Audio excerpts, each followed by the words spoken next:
এই বয়ান প্রচার করেছে ইলিয়াস হোসেন, এই বয়ান প্রচার করেছে পিনাকি ভট্টাচার্য। আপনারা সবাই পিনাকি ভট্টাচার্যের অনুচর হিসাবে, তাদের পেইড কিনা আমি বলতে পারবো না, তার অনুচর হিসাবে আপনারা এই আকাম কুকামে লিপ্ত হয়েছেন। আপনারা প্রথম আলো জ্বালিয়ে দিতে পারেননি। যদি জ্বালিয়ে দিতেন পুরাটাই, তাহলে কি শরীফ ওসমান হাদির মৃত্যুর ওনার আত্মাকে শান্তি পেত? শরীফ ওসমান হাদিকে কখনো বলেছে যে প্রথম আলো আমাদের জন্য একটা খারাপ জায়গা, এটা থাকলে আমার দেশের সার্বভৌমত্ব নষ্ট হচ্ছে? কখনো বলেছে?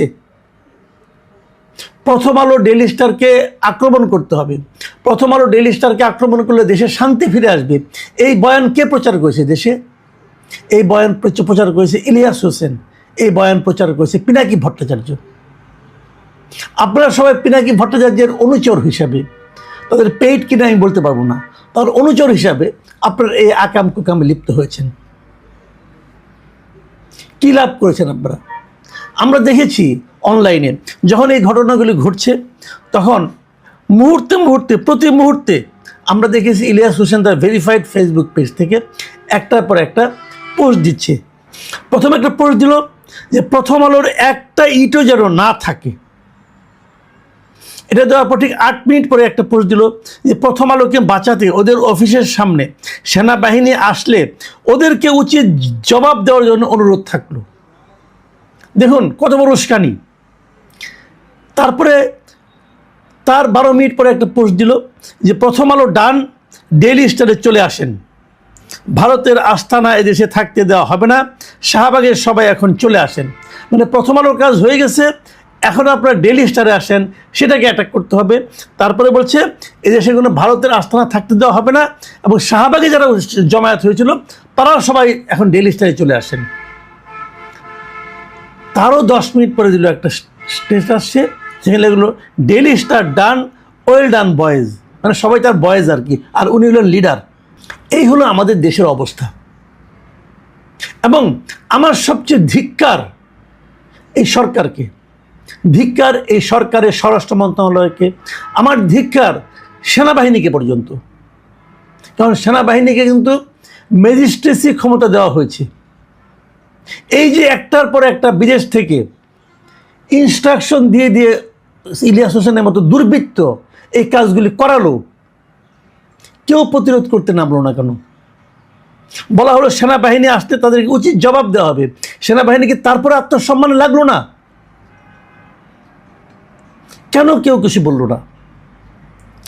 সাধারণ মানুষের মধ্যে, সারা দুনিয়ার মানুষের কাছে কি মেসেজ পৌঁছালো যে একটা পত্রিকা অফিস মানে সবার সামনে প্রকাশ্যে আগুন দিয়ে জ্বালিয়ে দেওয়া হচ্ছে, কেউ প্রতিরোধ করছে না, কেউ না, এবং সেটা আমাদের মেনে নিতে হচ্ছে। সরকার চুপচাপ বসে আছে। এর আগেও আমরা দেখেছি পত্রিকা অফিস সামনে অ্যাটাক হচ্ছে, এর আগে আমরা দেখেছি আনিস আলমগীরের মতো লোককে ধরে নিয়ে যাওয়া হচ্ছে। কেন? আপনারা একবার ভাবার চেষ্টা করুন, কেন? হাদির মৃত্যুর সঙ্গে এদের কী সম্পর্ক? বলা হচ্ছে এরা নাকি হাদির মৃত্যুকে জাস্টিফাই করার জন্য এক ধরনের বাস্তবতা তৈরি করেছিল। তো আপনাদের কি মনে হয় প্রথম আলো পরে ওই ঘাতক ওখানে গিয়েছিল? আনিস আলমগীর কিংবা আমি কিংবা আব্দুল নূর তুষার আমাদের কথা শুনে ঘাতক ওখানে গিয়েছিল? এই ঘাতক তো হাদির সঙ্গে ছিল। হাদির সঙ্গে এই ঘাতককে কে ভিড়িয়ে দিল? আমি ভিড়িয়ে দিয়েছিলাম, আনিস আলমগীর ভিড়িয়ে দিয়েছিল, প্রথম আলোর মতিউর রহমান ভিড়িয়ে দিয়েছিল। যারা ভিড়িয়ে দিয়েছিল তারাই তো ভাঙচুর করতে গেল। তারা কারা? তাদেরকে আইডেন্টিফাই করার পরিবর্তে তারা যে প্রথম আলোকে ভাঙলো সেখানে উৎসাহ দেওয়া হলো এবং সরকার নিশ্চুপ বসে থাকলো। দায় কার? কাকে দায়ী করবেন? কাকে দায় দেওয়া উচিত? এবং আপনারা কি ভাঙচুর করলেন? ভালুকায় যে ঘটনা আপনারা ঘটালেন, যে ঘটনা আমি বলতে পারবো না, একজন লোককে বিচার নিজে এসে বলা হচ্ছে তিনি আমাদের মহানবীর নামে কটূক্তি করেছেন, এক হিন্দু ভদ্রলোক। সে করে থাকে, অন্যায় করেছে, আপনি সেটা থানা পুলিশকে দেন। আপনি নিজের হাতে বিচার তুলে নিলেন, তাকে পিটিয়ে মেরে গাছে ঝুলিয়ে আগুন ধরিয়ে দিলেন। বিশ্বের কেউ শুনলে এটাকে সভ্যতা বলবে? ইসলাম আপনাদেরকে এই শিক্ষা দিয়েছে? আপনারা তো ইসলামের ক্ষতি করতে আসছেন। আপনারা ইসলামের ক্ষতি করতে, আপনি ইসলামকে একটা ধ্বংসকারী, একটা প্রতিহিংসা পরায়ণ, একটা জঙ্গি ধর্ম হিসাবে প্রমাণ করার জন্য উঠে পড়ে লেগেছেন। আপনারা তো ইসলামের ক্ষতি করছেন ইসলামের নামে। তাহলে কেন